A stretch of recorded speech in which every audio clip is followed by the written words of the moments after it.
और आज की वाद विवाद प्रतियोगिता जिसका विषय एक देश एक नाम है, इसके विपक्ष में बोलना चाहती हूँ। मैं अपनी बात शुरू करूँगी कि आज के दिनों हमारे देश की राजनीति में एक देश एक नाम का मुद्दा बहुत जोरों शोरों से बना हुआ है और इस बात का ध्यान आम लोगों की जिंदगी में पड़ रहा है, क्योंकि आम लोगों का ध्यान इसकी ओर खींचने की कोशिश की जा रही है। मैं पूछना चाहती हूँ कि क्या आम लोगों की बाकी समस्याएं खत्म हो गई हैं कि वो इस बेफिजूल की बात में पड़े। बेफिजूल की बात इसलिए क्योंकि जब हमारा देश आज़ाद हुआ था तो हमारा सबसे बड़ा स्तंभ जो हमारा न्यायालय है, जो हमारा सुप्रीम कोर्ट है, सर्वोच्च न्यायालय, उस वक्त फेडरल कोर्ट ऑफ इंडिया के नाम से जाना जाता था। जब हमारा देश आज़ाद हुआ तो उस वक्त बिना किसी वाद विवाद के सुप्रीम कोर्ट ऑफ इंडिया किया गया, सुप्रीम कोर्ट ऑफ भारत नहीं किया गया। जो पार्टी हमारे देश के लिए इतना संघर्ष की, इंडियन नेशनल कांग्रेस, उसको तो किसी ने भारत नेशनल कांग्रेस नहीं किया था, और उसका जो छाप है, उसकी जो कर्तव्य है, वो आज तक हम देख पा रहे हैं। उसने जो जो उपलब्धियां प्राप्त की वो आज भी हम अपने देश में देख पा रहे हैं। तो मेरी जो बात है वो किसी पर्टिकुलर पार्टी को लेकर नहीं है, किसी राजनीतिक पार्टी को लेकर नहीं है।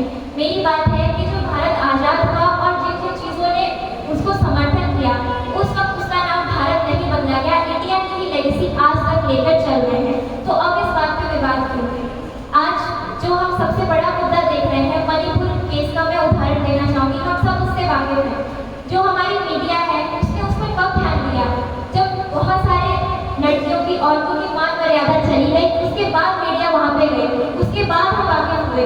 4 मई को ये इंसिडेंट हुआ, 4 मई को ये हादसा हुआ और हमारे सामने के 1-1.5 महीने बाद आया। आज हम में से कितने लोग वाकिफ हैं कि वहाँ पे एग्जैक्टली चल क्या रहा है? मणिपुर हमारे प्रधानमंत्री कितनी बार गए हैं, हमारे स्टेट के जितने भी पॉलिटिशियंस हैं कितनी बार गए हैं, वो लोग बाकी देशों की यात्रा कर रहे हैं। बहुत अच्छी बात है। इंटरनेशनल, अंतर्राष्ट्रीय रिलेशंस बनाना, संबंध बनाना हमारे देश के लिए बेशक जरूरी है, लेकिन हमारे अपने देश में क्या चल रहा है आज हम में से कितने लोग वाकिफ हैं? आप में से कितने लोग वाकिफ हैं? उन लोगों के साथ क्या हुआ, कौन जवाब दे पाएगा? सर्वोच्च न्यायालय में जो दिल्ली में स्थित है और हमारे बाकी उच्च न्यायालय जो हर राज्य में स्थित है, वहाँ पे आए दिन नए-नए केसेस जाते हैं, नए-नए मुद्दे उठते हैं और उनको दबा दिया जाता है। उससे कितने लोग वाकिफ हैं? हम यहाँ पे ये लोग संस्कृति की बात करते हुए, बहुत सारे लोग संस्कृति की बात करते हैं कि भारत सांस्कृतिक नाम है, बेशक है और इस पर हमें गर्व भी है। भारत के विरोध में मैं नहीं हूँ और कभी नहीं थी, ना कभी होंगी, और मैं ये भी जानती हूँ कि आप लोग भी नहीं हैं। लेकिन बात ये है कि हमें अपनी संस्कृति दिखाने में हम कब पीछे हटे हैं? हम कभी अपनी संस्कृति दिखाने में पीछे नहीं हटे हैं। सबसे बड़ा उदाहरण हाल ही में जो G20 का आयोजन हुआ, उसमें प्रधानमंत्री नरेंद्र मोदी ने बहुत अच्छी तरीके से प्रतिनिधित्व किया था G20 का।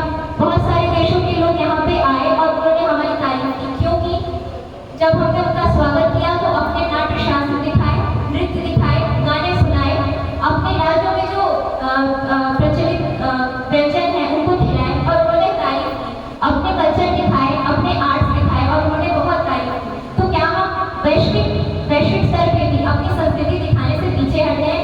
नहीं हटे हैं। भारत जो है वो एक ऐसा देश है जो वसुधैव कुटुंबकम का लक्ष्य रखता है, सारे देशों को एक साथ लेकर चलता है।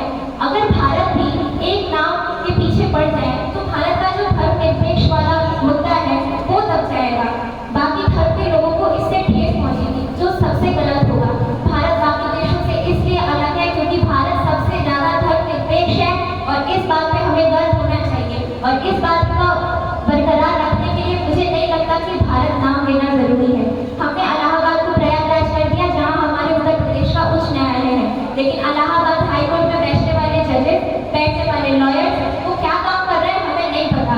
अभी यहाँ पे बताया गया कि भारत नाम बदलने के लिए पहले कुछ याचिकाएं दायर की गई थी, हाईकोर्ट में, सुप्रीम कोर्ट में दायर की गई थी और सुप्रीम कोर्ट ने रद्द कर दिया।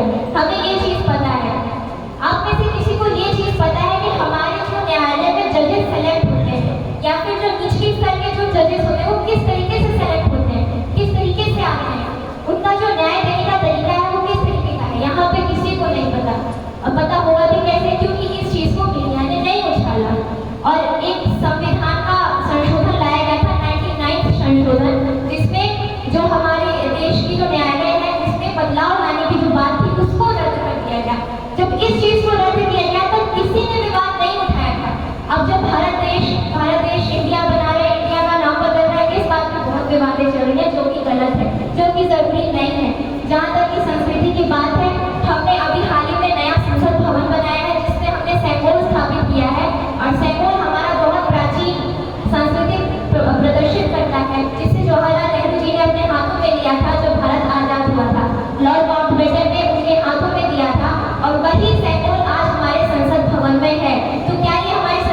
बजे